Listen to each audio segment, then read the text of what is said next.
The meeting room on Galactic Station Prime was huge. Its walls curved up high into a dome that showed the stars outside. Rows of seats filled the space, each one built for a different alien species. Some seats were tall and thin. Others were wide and low. A few had special breathing equipment attached to them. Ambassador Kong Wu sat in the human section. His dark suit looked simple compared to the colorful robes and strange armor worn by the other delegates. Next to him sat Dr. Park Hannah, her tablet ready to take notes. Behind them were 6 other humans, all experts in different fields. They had been coming to these meetings for 3 years now. 3 long years of asking for the same basic things. 3 years of being told to wait. 3 years of watching alien species get everything they wanted, while humans got nothing. Kong Wu looked around the room. The Vorthan delegate was a tall creature with blue skin and 4 arms. He wore golden jewelry that showed his high rank. The Zentari representative had gray skin like stone and eyes that glowed red. Her chair was twice as big as any human chair. At the front of the room sat the Supreme Arbitrator. His name was hard for humans to say, so they just called him the Arbitrator. He looked like a giant insect with a smooth black shell. His voice came through a translator that made it sound like metal scraping on metal. The Arbitrator raised one of his clawed hands. The room became quiet. "We will now hear the human request," he said. His tone made it clear he thought this was a waste of time. Kong Wu stood up. He had given this same speech many times before, but he tried to keep hope. In his voice, "Honored members of the council," he began, "humanity comes before you today with the same request we have made for 3 years. We ask for 3 simple things." He held up one finger. "First, we want equal representation on this council. Humans live on over 200 worlds now. Our population is larger than 12 species that already have full council seats, yet we still have no vote."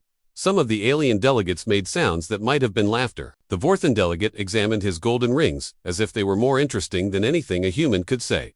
Kong Wu held up a second finger. "Second, we want fair trade rights. Human merchants are charged triple the normal fees to use council trade routes. Our goods are taxed at rates that make fair competition impossible. Meanwhile, our technology helps keep your ships running and your cities powered."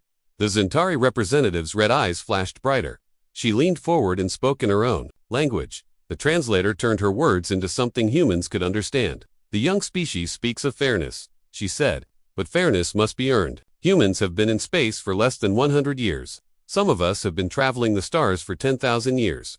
Dr. Park Hannah squeezed her tablet so hard her knuckles turned white. She had heard this same argument hundreds of times. It never made sense to her. How long you had been doing something did not matter as much as how well you did it now. Kong Wu held up his third finger. "Third, we want recognition of human territorial claims. We have settled and terraformed dozens of worlds with our own work and resources. Yet the Council refuses to recognize our legal right to these planets." The Arbitrator's metal voice cut through the air.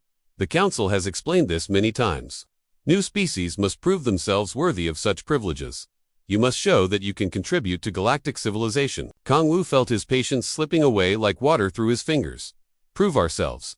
In the last year alone, human engineers have repaired over 300 council ships. Human doctors have stopped 2 major plagues. Human farmers have ended food shortages on 6 different worlds. What more proof do you need?" A new voice spoke up from the back of the room. It belonged to the Corvani delegate, a creature that looked like a walking tree with too many branches. "The humans show promise," the Corvani said, "but promise is not the same as proven worth. Perhaps in another 50 years, when they have matured as a species, we can revisit these requests." Dr. Park Hannah stood up suddenly. Her chair scraped against the floor. "Matured as a species. We have cured diseases that your best doctors could not understand. We have built engines that are more efficient than anything in your fleets. We have fed your people when your own farms failed. How is that not mature?" The Vorthan delegate finally looked up from his rings. His 4 arms moved in a gesture that the translator said meant dismissal. "The child species grows excited," he said. "This is exactly why they are not ready for real responsibility. They cannot even control their emotions in a simple meeting." Kong Wu felt something break inside his chest. It was like a dam bursting. All the frustration and anger from 3 years of these meetings came flooding out. But he did not shout. He did not slam his fist on the table. Instead, he became very calm.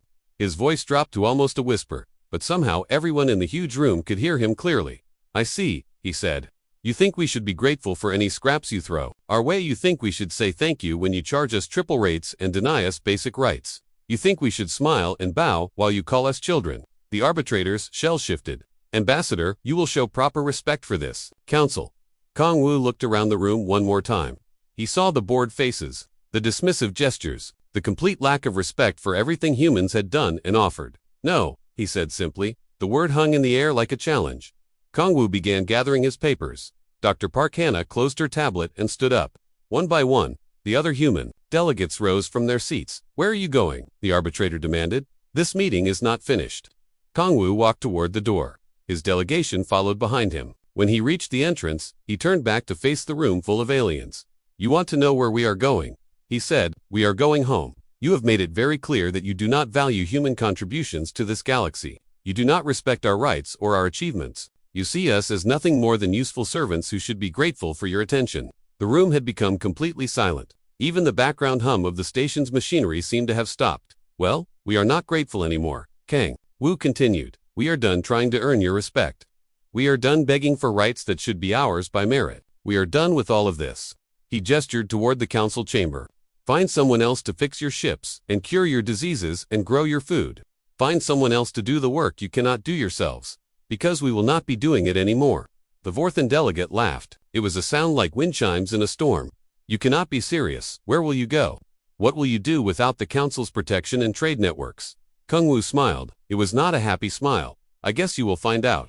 The human delegation walked out of the chamber. The massive doors closed behind them with a sound like thunderdot in the meeting room. The alien delegates looked at each other with confusion. A few of them seemed worried, but most appeared amused. "Let them go," the arbitrator said. "They will be back within a month, begging for another chance." But deep in their hearts, some of the older and wiser delegates wondered if they had just made a terrible mistake. The humans had never made empty threats before, and there had been something in Ambassador Kongwu's eyes that suggested this was not a bluff. Outside the station, the human transport ship was already warming up its engines. For the long journey home, Admiral Li Su stood on the bridge of the Earth's defense ship Harmony. The ship was massive, one of the largest vessels humans had ever built. Its bridge looked out through huge windows at the stars beyond. Computer screens glowed softly in the dim light, showing information about ships, stations, and colonies scattered across the galaxy. A communication officer turned toward him. Her name was Lieutenant Kim Na, and she had been working communications for 5 years. She had never seen a message like the one that had just arrived. "Admiral," she said, "we have an urgent message from Earth Command. Priority 1, eyes only." Admiral Li Su took the tablet from her hands. Priority 1 messages were rare. They only came when something very important was happening. Eyes only meant the message was so secret that only he could read it. He looked at the message, then he read it again. Then he sat down heavily in his command chair. The message was simple but shocking. All human military ships were to return to human space immediately. All human civilians were to be evacuated from non-human worlds and stations. All human trade agreements were canceled. All human research projects with alien partners were to be shut down. The message was signed by the President of Earth and the heads of all the major human colonies. It was real. It was happening. "Communications," Admiral Li Su said, "send a message to all human ships in this sector. Tell them to prepare for immediate departure. No exceptions." Lieutenant Kim Na looked confused. "Sir, what about our patrol duties? What about the trade convoy we are supposed to protect next week?" "Not our problem anymore," the Admiral said. He stood up and walked to the big window. Outside, he could see other human ships starting to move. Word was spreading fast. 2 sectors away, Commander Yoon Jin was having the same conversation on the research station, New Horizon. The station was huge, built in the empty space between 2 star systems. It had laboratories, living quarters, and docking bays for hundreds of ships. Over 50,000 humans worked there, along with aliens from 20 different species. Commander Yoon Jin called a meeting of all the human department heads. They gathered in the main conference room, looking worried and confused. "I know this seems sudden," Commander Yoon Jin said, "but our orders are clear. All humans are to leave this station within 72 hours.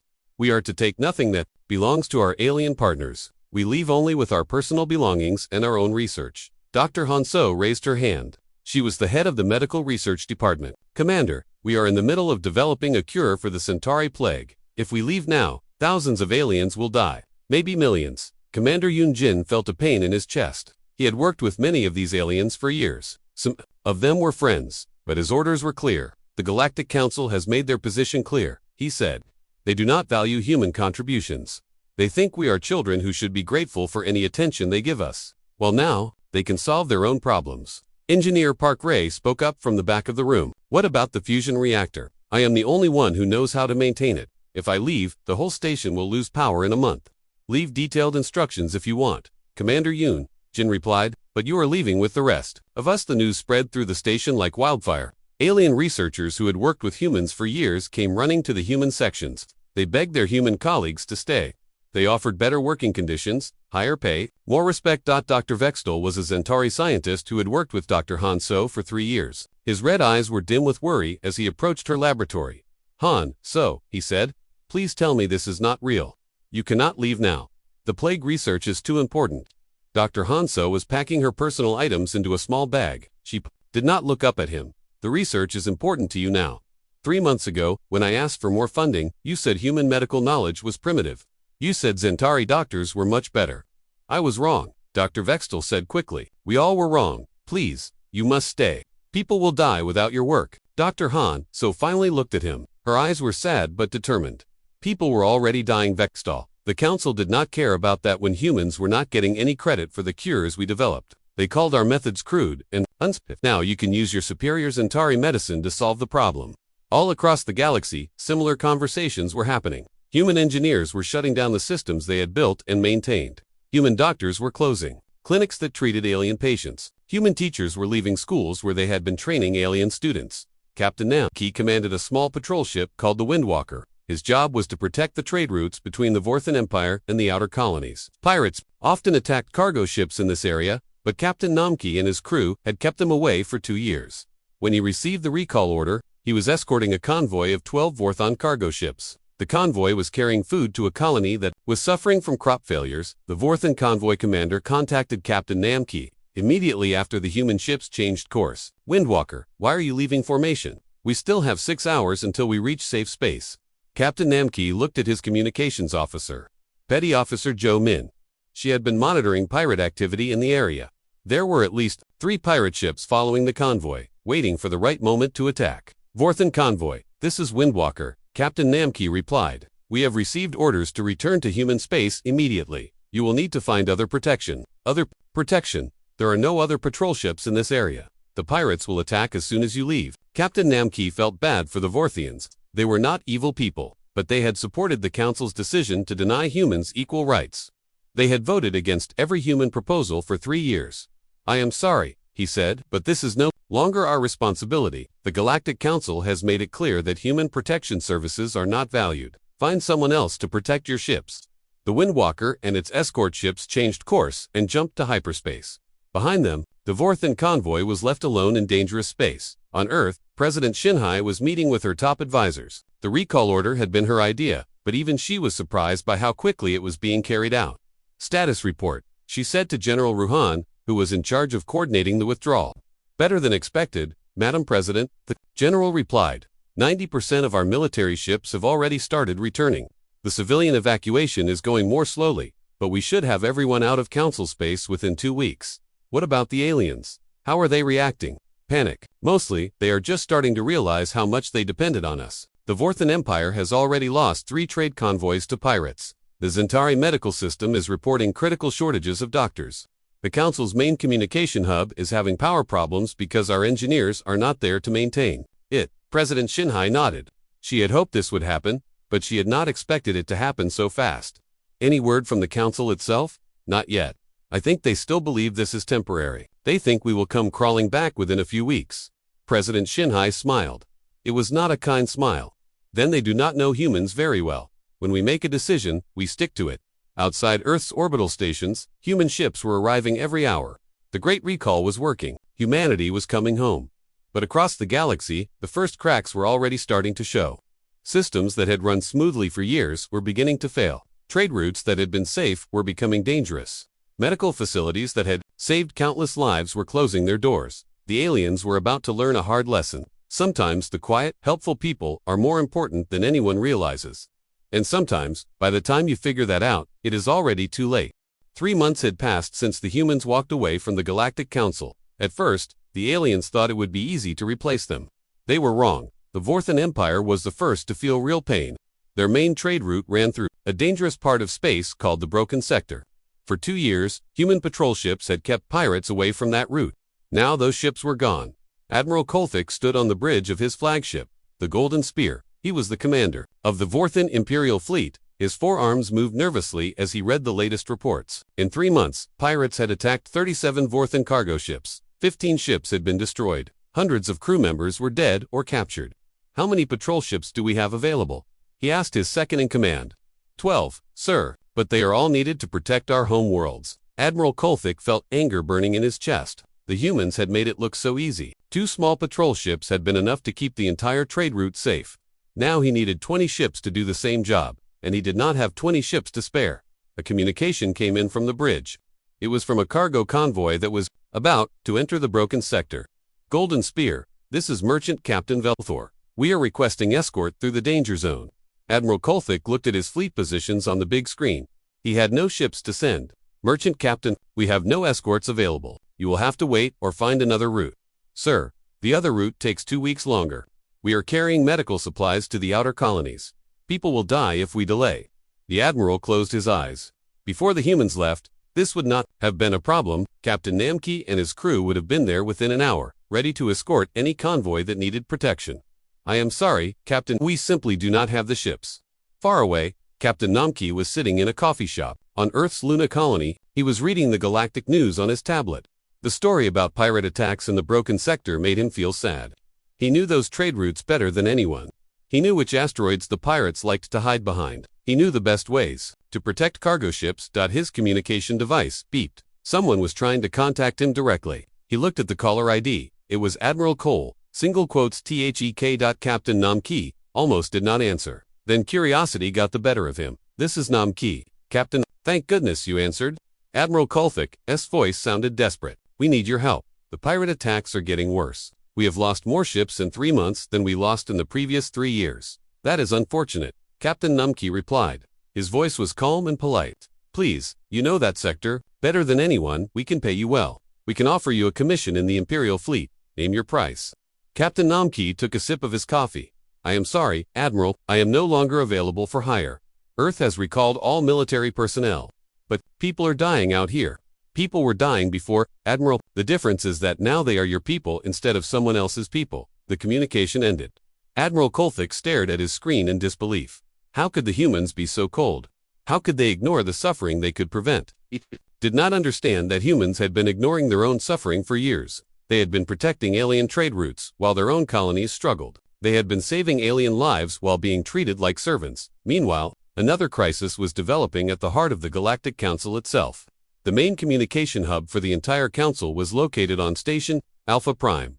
This hub connected thousands of worlds across the galaxy. It let the council coordinate laws, trade, and military actions across vast distances. The hub was powered by 6 massive fusion reactors. These reactors were incredibly complex machines that required constant maintenance. For 5 years, that maintenance had been done by a team of human engineers, led by Engineer Chomin. Engineer Chomin was now back on Earth, working at a power plant in the Pacific region. She was much happier there. Her bosses treated her with respect. Her ideas were valued. She got proper credit for her work. Her replacement on Station Alpha Prime was a Zentari engineer named Dokumal. He was considered one of the best engineers in Zentari space. He had studied the fusion reactor designs for months before taking over the job, but studying designs and actually maintaining the reactors were very different things. The reactors were old and had developed many small problems over the years. Engineer Cho Min had learned to work around these problems. She knew exactly which components needed to be adjusted and when. She knew the sounds that meant trouble was coming. Dokmul did not know any of these things. The first reactor started having problems on a Tuesday morning. It began making a low humming sound that got louder every hour. Dokmal checked his manuals and could not find any mention of this sound. He tried adjusting different settings, but nothing worked. By Thursday, the humming had become a grinding noise. The reactor's power output was dropping. Dokmal called for help from other Zentari engineers, but none of them had ever worked on this type of reactor before. On Friday, the reactor shut down completely. The communication hub could run on 5 reactors, but it would be operating at reduced capacity. Messages would take longer to send. Some distant worlds would lose contact entirely during peak usage times. Dokmal tried to contact Engineer Cho Min. He sent messages to Earth asking for help. All of his messages went unanswered. Station Commander Veltar was getting worried. The communication hub was essential for running the galaxy. Without it, the council could not coordinate anything. Can you fix the reactor? He asked Dokmal. I am trying, sir, but the human designs are very complex. They use techniques that are not taught in our engineering schools. What about the other reactors? Are they stable? Dokmal looked uncomfortable. I am not sure, sir. They all make different sounds. I do not know which sounds are normal and which sounds mean danger. Commander Veltar felt a cold fear in his stomach. If more reactors failed, the entire hub would shut down. The galaxy would be cut off from itself. He tried to contact the Galactic Council to report the problem, but the communication delays were already making it hard to reach anyone. His message to the Council took 6 hours to send, instead of the usual 30 minutes, back on Earth. Engineer Cho Min was having dinner with her family when her personal communication device started beeping. She had been getting calls from aliens. All week, they all wanted the same thing, her help with problems they could not solve themselves. She looked at the caller ID. It was Commander Veltar from Station Alpha Prime. She knew him. He had been polite to her, unlike many of the other alien officers. She almost answered the call. Then she remembered the last council meeting she had attended. She had suggested several improvements to the fusion reactors. Her suggestions had been dismissed without discussion. A Zentari counselor had said that human engineering was adequate for basic maintenance, but not sophisticated enough for real improvements. She turned off her communication device and went back to her dinner. Across the galaxy, the cracks were spreading. Trade convoys were being destroyed. Communication networks were failing. The smooth operation of galactic civilization was breaking down. But the worst was yet to come. The aliens were about to discover that humans had been involved in far more systems than anyone had realized. And replacing their knowledge and skills was going to be much harder than anyone had imagined. In the Galactic Council chambers, the first emergency meetings were being called. But with the communication hub failing, it was taking hours to contact all the member worlds. Some planets were not getting the messages at all. The great machine of galactic government was starting to grind to a halt, and the people who knew how to fix it were far away, enjoying their coffee and ignoring their communication devices. 6 months after the human withdrawal, the galaxy was falling apart faster than anyone had imagined possible. What started as small problems had grown into disasters that threatened entire civilizations. The medical crisis hit the Centauri system. First, for 15 years, the Centauri plague had been kept under control by treatments developed by human doctors. The plague was a strange disease that attacked the nervous system of several alien species. It spread quickly and killed within weeks if not treated properly. Dr. Zhang Xiao had been the lead researcher on the Centauri Plague Project. She had worked for 8 years to understand the disease and develop effective treatments. Her laboratory on Research Station Beta had been the center of plague research for the entire galaxy. Now Dr. Zhang Xiao was back on Earth. Working at a hospital. In Seoul, she treated human patients with diseases that were much simpler than the Centauri plague. Her work was appreciated here. Her colleagues listened to her ideas and gave her credit for her discoveries. Her replacement on Research Station Beta was a team of 5 Vorthan doctors. They were all experts in their own fields, but none of them had ever worked with the Centauri plague before. They had Dr. Zhang Xiao's research notes, but the notes only told part of the story. The plague was a living thing that changed over time. New strains appeared regularly. Dr. Zhang Xiao had learned to recognize these new strains quickly and adjust her treatments accordingly. She had developed an intuitive understanding of how the plague worked that could not be written down in notes. The Vorthan doctors did not have this understanding. The first sign of trouble came from the planet Centauri Prime. A new strain of the plague had appeared, and the standard treatments were not working. People were dying faster than before. The hospitals were filling up with patients that the doctors could not help. Dr. Velkoff was the leader of the Vorthan medical team. He had been studying Dr. Zhang Xiao's notes for months, but he was completely lost when faced with this new strain. He tried different combinations of medicines, but nothing worked. "We need to contact the human doctor," he told his team during an emergency meeting. "She is the only one who understands this disease well enough to help us." His assistant, Dr. Mortal, shook his head. "We have been trying to contact her for weeks. The humans are not responding to any of our messages." Dr. Velkoff felt panic rising in his chest. "Keep trying. Offer her anything she wants. Money, research facilities, a position on the Council Science Committee. She has to help us." But Dr. Zhang Xiao was not answering her communications. She had received hundreds of messages from alien doctors begging for help. She had ignored them all. She remembered too well how these same doctors had dismissed her research as primitive and unscientific. They had claimed that human medicine was centuries behind alien medicine. Now they needed her help, but it was too late. She had moved on to other projects. She was happy with her new life on Earth. Meanwhile, another disaster was unfolding in the Nexus system. This system was home to the galaxy's largest terraforming project. 3 dead planets were being transformed into worlds that could support life. The project had been running for 20 years and was almost complete. The terraforming technology was incredibly complex. It involved changing the atmosphere of entire planets, creating new weather patterns, and establishing ecosystems that could support millions of people. The project required constant monitoring and adjustment. Research Director Kim Tae had been in charge of the terraforming project for 7 years. He understood every aspect of the technology. He knew how to solve problems that came up during the terraforming process. He could predict what would happen when different systems interacted with each other. Kim Tae was now back on Earth, leading a project to improve farming techniques in the African regions. His work was helping to feed millions of people. He was respected by his colleagues and valued by his government. His replacement in the Nexus system was a committee of 12 alien scientists from different species. They were all brilliant in their own ways, but they had never worked together before. They did not understand how all the different terraforming systems connected to each other. The first major problem happened on planet Nexus 2. The atmospheric processors that were converting the planet's air from poison to breathable began producing the wrong mixture of gases. The alien scientists tried to fix the problem, but their solution made things worse. Within a week, the entire atmosphere of the planet was unstable. Violent storms raged across the surface. The carefully planted forests began dying. 20 years of work was being destroyed in a matter of days. Committee Chairman Zolvar sent desperate messages to Earth, begging Kim Tae to return and fix the problem. The messages were ignored. "We will increase your salary by 500%. He sent in one message. "We will give you complete control over the project. We will publicly apologize for any past disrespect." Kim Tae read the message while eating lunch at his desk on Earth.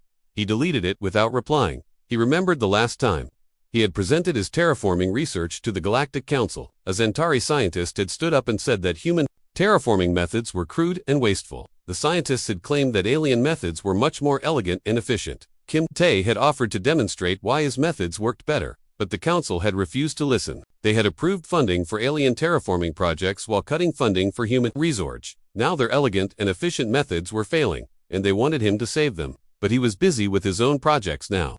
Projects where his work was valued and respected. The economic collapse was spreading throughout the galaxy. Human merchant ships had carried 40% of all interstellar trade. Without them, trade routes that had operated for centuries were shutting down. Captain Li Hua had commanded a merchant fleet of 50 ships. Her fleet had carried goods between the inner worlds and the frontier colonies. Her ships were fast and reliable. Her crews were skilled and honest. Now Captain Li Hua was running a shipping company that operated only within human space. Her business was booming. With all the human ships recalled from alien space, there was plenty of work carrying goods between human worlds.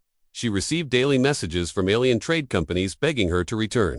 They offered her exclusive contracts, higher profits, and better terms than she had ever received before. She ignored them all. The Galactic Trade Commission had treated human merchants like second-class citizens for decades. They had charged higher fees, imposed unfair regulations, and given the best contracts to alien companies. Human merchants had been forced to take whatever scraps were left over. Now, the alien companies were discovering that they could not handle the volume of trade that the humans had been carrying.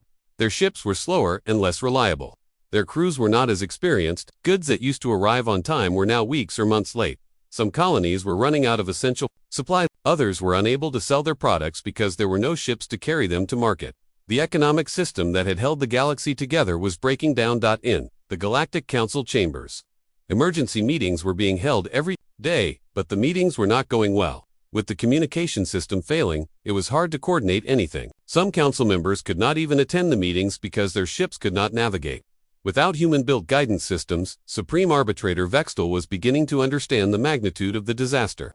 The humans had not just been useful workers, they had been the foundation that held galactic civilization together. How long until we can replace their capabilities? He asked his advisors. Chief Advisor Coleman looked at his reports. The news was all bad. At current rates, it will take us at least 50 years to train enough people to replace what the humans were doing. And that assumes we can figure out how to do everything they were doing. 50 years. Vexel's voice was filled with horror. The galaxy will collapse long before then. He was beginning to realize that the Galactic Council had made the worst mistake in its history. They had thrown away the most valuable species in the galaxy because of their own arrogance and prejudice. But it was too late for regrets. The damage was spreading faster every day, and the humans were not coming back. 1 year had passed since the humans walked away from the negotiations. The Galactic Council was in complete panic. What had started as small problems had become a disaster that threatened the survival of entire civilizations. Supreme Arbitrator Vextal stood in his private office, looking out at the stars. His reflection in the window showed how much he had aged in the past year. His black shell was dull and cracked. His clawed hands shook when he tried to hold things. Chief Advisor Coleman entered the office, carrying a stack of reports. Each report contained more bad news. The advisor's gray skin had turned almost white from stress. Status report, Vextal said without turning around. It is worse than we thought, sir. The Centauri plague has spread to 6 more systems.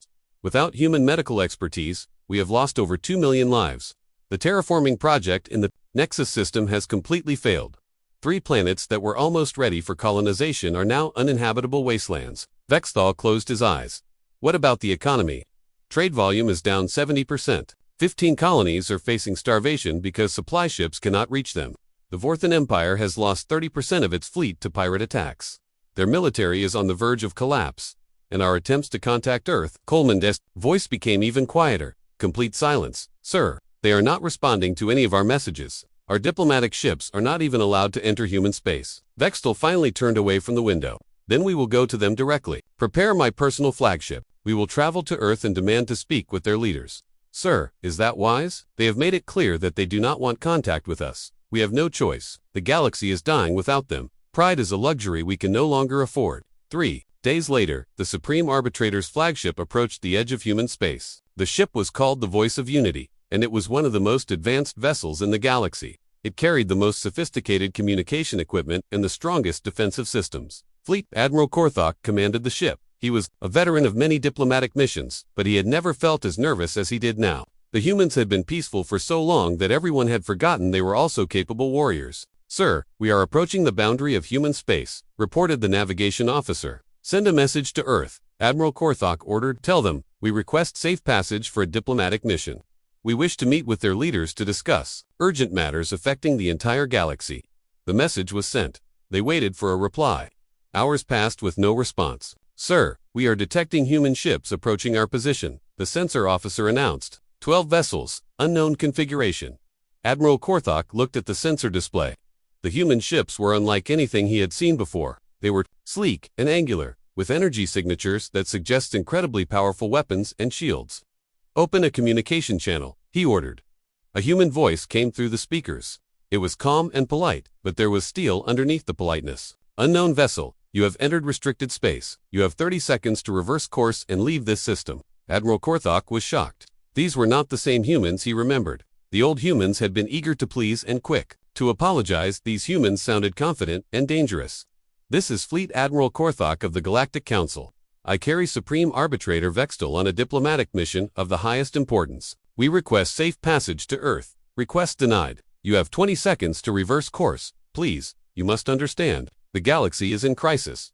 Millions of lives are at stake. We need to speak with your leaders. 10 seconds. Admiral Korthok looked at his weapons display.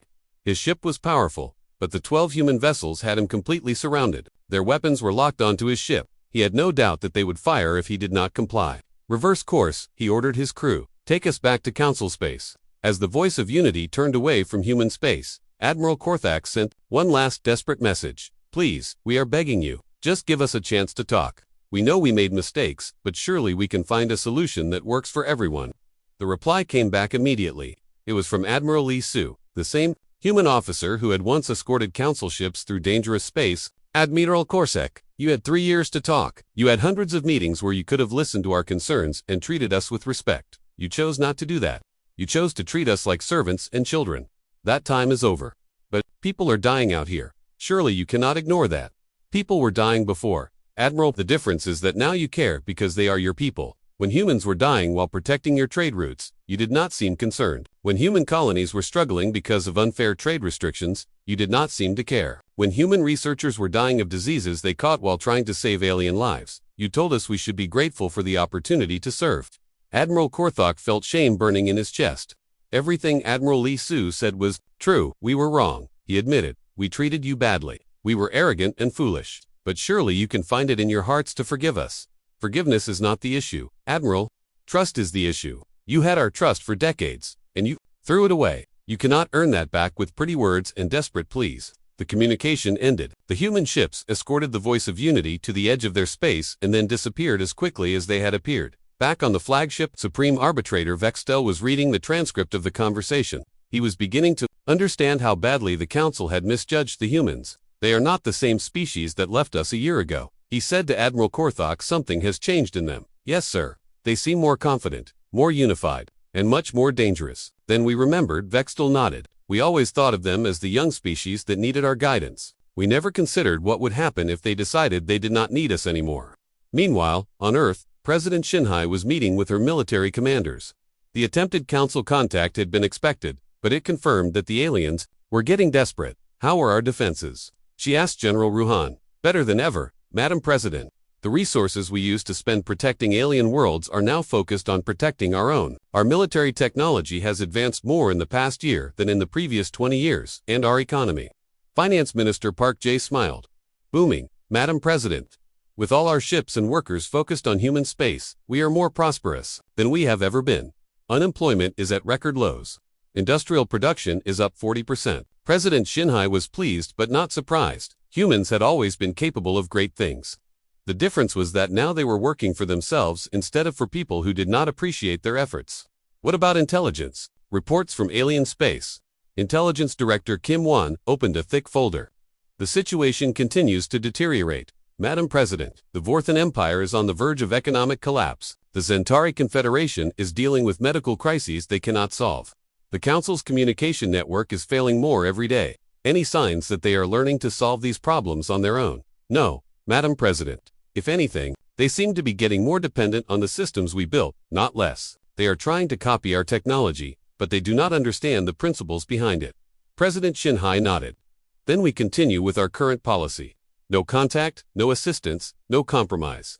They made their choice when they decided we were not worthy of respect. Now they can live with the consequences.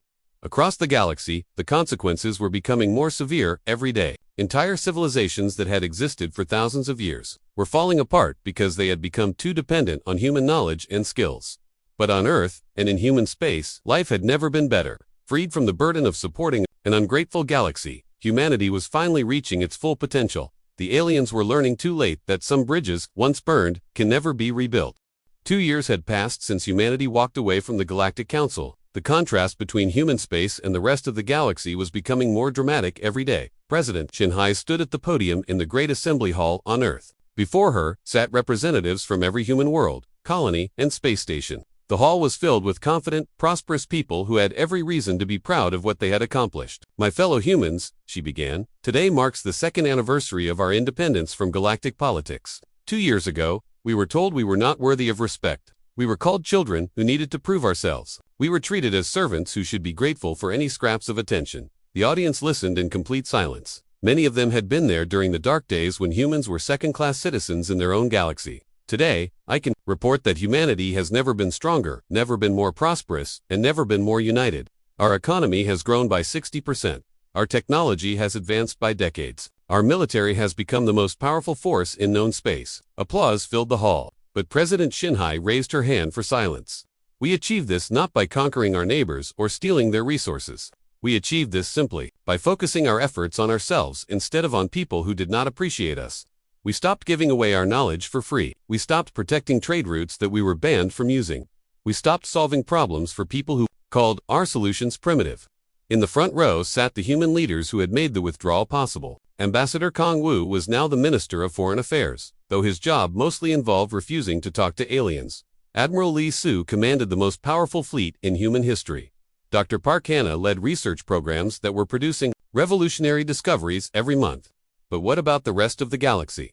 President Shinhai continued. What happened to the species that thought they were superior to us? She activated a holographic display that showed the current state of galactic civilization. The image was shocking.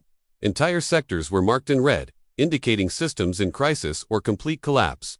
The Vorthan Empire has lost 70% of its territory to pirates and rebels. Their military cannot protect their own home worlds. The Zentari Confederation is dealing with medical emergencies that have killed over 50 million people. The Council's communication network works only 20% of the time. The audience looked at the display with mixed emotions. Some felt satisfaction at seeing their former oppressors suffer. Others felt sad that so many lives had been lost. 15 different alien governments have tried to invade human space in the past year. President Shinhai continued. They thought they could force us to return to our old roles as their servants and protectors. Every single invasion has failed. General Ruhan stood up in the audience. He was the architect of humanity's new military doctrine. Madam President, may I address the assembly? Of course. General Ruhan walked to the podium. He was a tall man with gray hair and tired eyes. He had seen too much war in the past 2 years. When I was young, he began, I served on alien worlds, protecting alien people. I believed we were doing good work, keeping peace in the galaxy. I was proud to wear the uniform of the Galactic Defense Force. The hall was completely quiet. Everyone knew the general's story. But I slowly realized that we were not peacekeepers. We were enforcers. We kept alien civilizations stable so they could continue to exploit us. We protected their trade routes while they banned us from using those same routes. We died for their causes while they denied us basic rights. His voice grew stronger. When the aliens tried to invade our space, they discovered something they had forgotten during all those years of taking us for granted. Humans are not just good at building things and healing people and growing food. We are also very, very good at war. He activated another holographic display.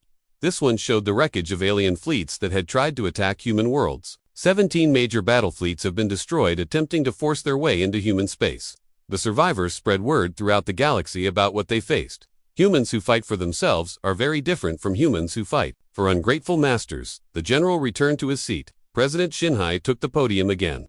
Some of you may wonder if we are being too harsh. After all, many innocent aliens are suffering because of their government's mistakes. Should we not help them out of basic compassion? She paused to let the question sink in. I remind you that human innocence suffered for decades under unfair trade laws and discriminatory policies. Where was alien compassion then? I remind you that human researchers died of alien diseases while developing cures that saved alien lives. Where was alien gratitude then? The audience began to murmur. These were painful memories for all of them.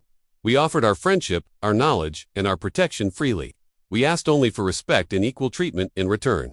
We were told we had not earned these things. We were told to be patient and grateful. President Shinhai's voice became hard as steel. Well, now they can be patient and grateful.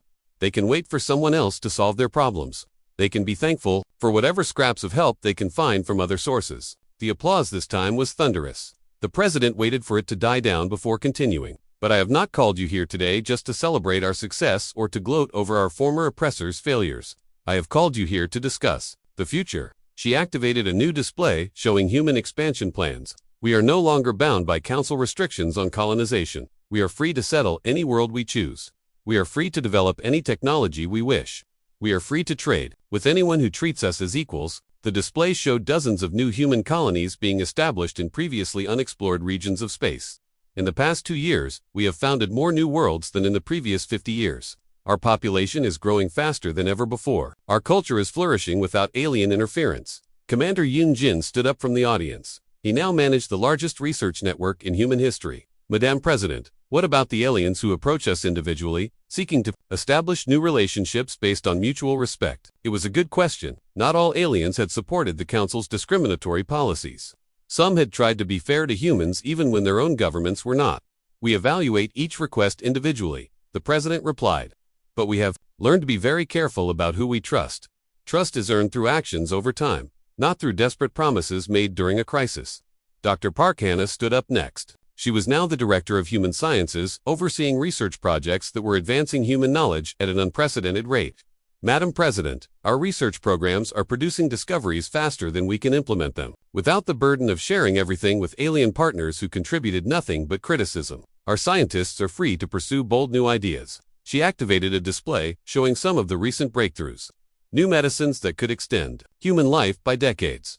Faster-than-light communication systems that worked better than anything the Council had ever built. Terraforming techniques that could create habitable worlds in a fraction of the time the old methods required. These discoveries belong to humanity. Dr. Park Hannah continued. We developed them with our own resources, our own brilliant minds, and our own hard work. No alien government can claim credit for our achievements or demand access to our knowledge. The audience applauded again. They were proud of what human science had accomplished when freed from alien oversight and interference. President Shinhai looked out at the sea of human faces before her.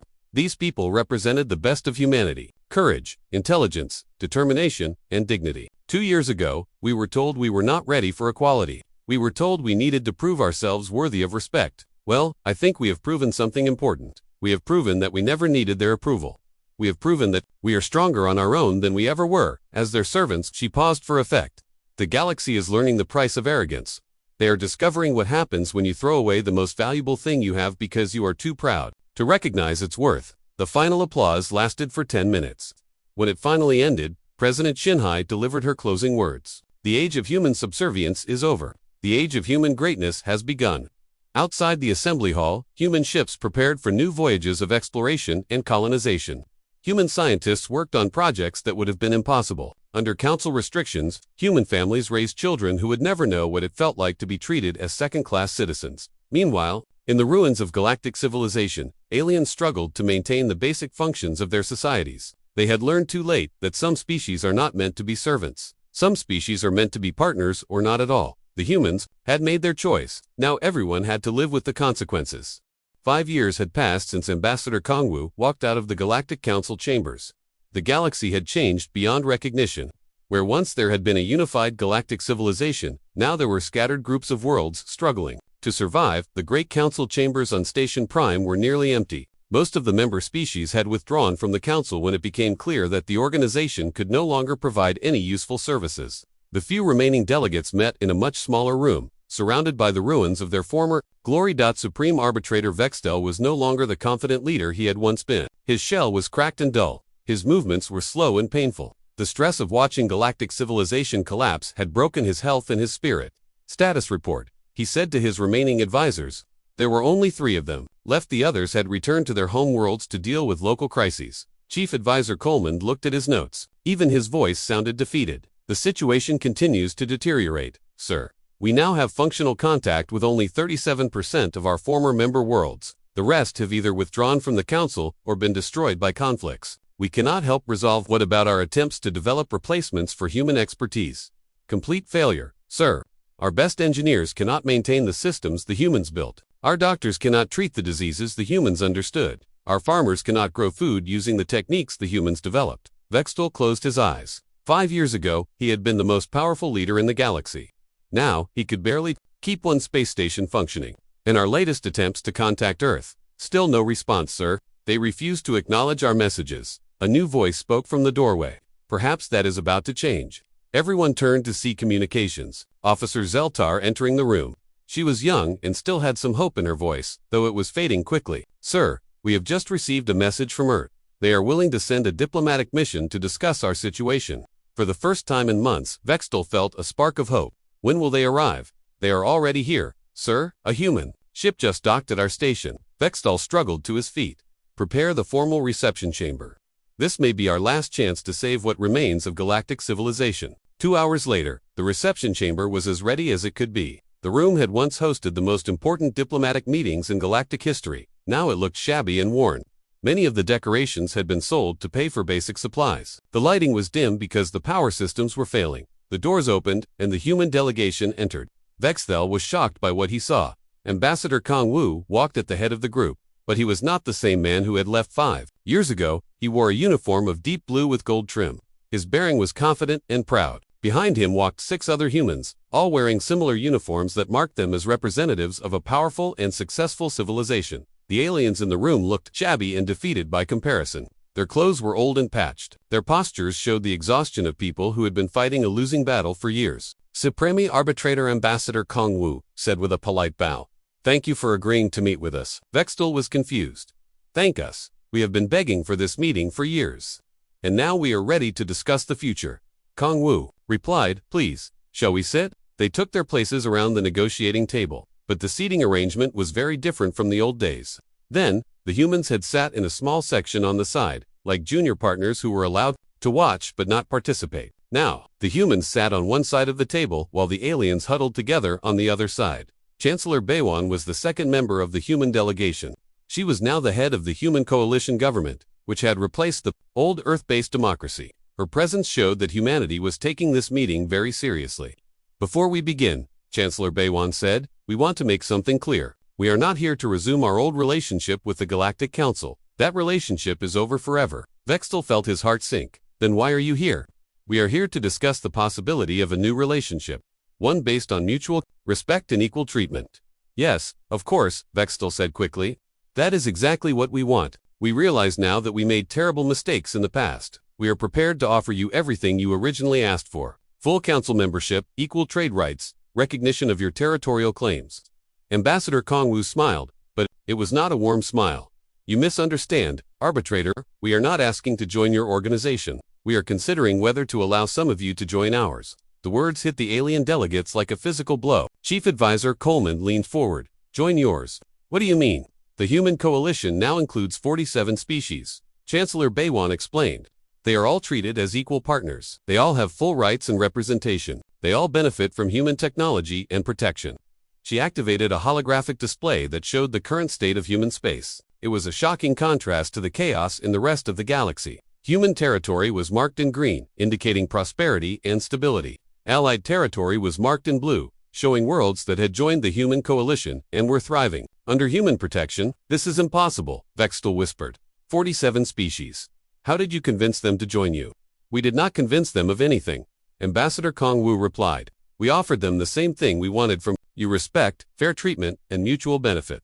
Unlike the Galactic Council, we actually delivered on our promises. The display showed details of coalition worlds. Planets that had been dying were now green and fertile. Systems that had been plagued by pirates were now safe and prosperous. Species that had been on the verge of extinction were now growing and thriving. The Corvani were the first to approach us. Chancellor Beiwan continued. Their home world was dying because they could not solve their agricultural problems. We helped them restore their ecosystem in exchange for their knowledge of botanical engineering. Vextal remembered the Corvani. They had been members of the old Galactic Council, but they had been one of the few species that had sometimes supported human proposals. The Dalari came to us after their medical system collapsed during the plague outbreaks. We saved millions of their people in exchange for their advanced mathematics. The Nexari joined us when pirates destroyed half their merchant fleet. We provided protection and helped them rebuild their economy. Each example was like a knife in Vextal's chest. These were all species that had once been part of the Galactic Council. Now they were prospering under human leadership while the council itself was falling apart. What are your terms? He asked quietly. Ambassador Kung Wu leaned back in his chair. First, complete dissolution of the Galactic Council. That organization is a symbol of the old system of oppression and inequality. It cannot be reformed, but if we dissolve the council, what will hold the galaxy together? The human coalition will provide that function for those who choose to join us. Those who do not join us are free to make their own arrangements. Second, Chancellor Beiwan continued. Formal acknowledgement that the treatment of humanity by the Galactic Council was unjust and discriminatory. This is not about revenge. This is about establishing truth. Vextal felt shame burning in his chest. We acknowledge this. We were wrong to treat humans as inferior. Third, reparations for the decades of lost opportunities and unfair treatment. These reparations will take the form of technology transfers, resource rights, and territorial concessions. Chief Advisor Coleman looked alarmed. What kind of territorial concessions? The core worlds, Ambassador Kong Wu said simply. The alien delegates gasped. The core worlds were the oldest and most prestigious systems in the galaxy. They had been the heart of galactic civilization for thousands of years. You cannot be serious, Vextal said. Those worlds have been ours since before humans even left their home planet, and now they will be ours. Chancellor Beiwan replied calmly. You had thousands of years to build a fair and just galactic society. You failed. Now it is our turn to try. Fourth, complete restructuring of galactic law and government. The new system will be based on merit and contribution, not on age or ancient claims to superiority. What does that mean? Cole_Mund asked. It means that species earn their place in galactic society through their actions, not through their history. It means that a species that contributes medicine, technology, or security gets more influence than a species that contributes nothing but complaints and demands. Vex_Thal realized that the humans were describing exactly the opposite of the old council system. In the old system, the oldest species had the most power, regardless of what they actually contributed. In the new system, power would be based on usefulness. And finally, Ambassador Kang Wu said, acceptance that humanity will be the leading species in this new galactic order, not because we claim ancient rights or superior breeding, but because we have proven that we can build a better society than anyone else. The alien delegates stared at the projections in horror. The timeline seemed accurate based on what they had observed in recent years. We are not making these predictions to threaten you, Ambassador Kong Wu said. We are showing you the reality of your situation. You can join us and prosper, or you can maintain your pride and die. Vex_Thal looked around the room at his fellow delegates. He saw defeat in all of their faces. They had come to this meeting hoping to restore some version of their old power and prestige. Instead, they were being offered survival in exchange for submission. How long do we have to decide? He asked. 1 standard year, Chancellor Beiwan replied. After that, our offer expires and we focus entirely on our own expansion and development. What about individual species? Can they approach you separately? Of course. Several former council species have already done so. The Corvani delegation that approached us 3 years ago spoke for their entire species. But the Dalari came to us world by world, with each planet making its own decision. This was the final blow. The humans were not even requiring the aliens to act as unified groups. Individual worlds could abandon their old governments and join the human coalition directly. You are destroying everything we built, Vex_Thal said. Quietly, no, Ambassador Kongwu replied. You destroyed it yourselves through your arrogance and prejudice. We are simply building something better from the ruins. The human delegation began gathering their materials. The meeting was clearly over. We will provide you with detailed information about the integration process, Chancellor Beiwan said. Study it carefully. Discuss it with your people. Make your decision based on what is best for their future, not on what preserves your past. As the humans left the room, Vex_Thal felt the weight of 5,000 years of galactic history pressing down on him. The great civilization that his ancestors had built was ending. But perhaps, if they were very lucky, something better was beginning. Outside the station, the human ship prepared to return to Earth. Inside that ship, Ambassador Kangwu and Chancellor Beiwan reviewed the meeting. Do you think they will accept? The Chancellor asked. Some will. The ambassador replied. The smart ones will realize they have no choice. The proud ones will refuse and watch their worlds die. Either way, the galaxy will be better off. He looked out at the stars and thought about the long journey that had brought them to this moment. 5 years ago, humans had been begging for scraps of respect from aliens who thought they were superior. Now those same aliens were begging for the chance to serve under human leadership. The irony is perfect, he said. They wanted us to prove we were worthy of their respect. Well, we proved something much more important. We proved that we never needed their respect in the first place. The ship jumped to hyperspace, carrying its passengers back to a human civilization that had grown beyond the wildest dreams of the species that had once dismissed them as children. Behind them, in the ruins of the Galactic Council chambers, the remaining alien delegates began the painful process of deciding whether to swallow their pride and beg for admission to the new order, or to maintain their dignity and face extinction. The galaxy had learned its lesson at last. Respect cannot be demanded or inherited. It must be earned. And sometimes, by the time you realize who deserves your respect, it is too late to matter. The age of human dominance had begun, built not on conquest or cruelty, but on the simple foundation of competence, fairness, and the courage to walk away from those who do not value what you offer.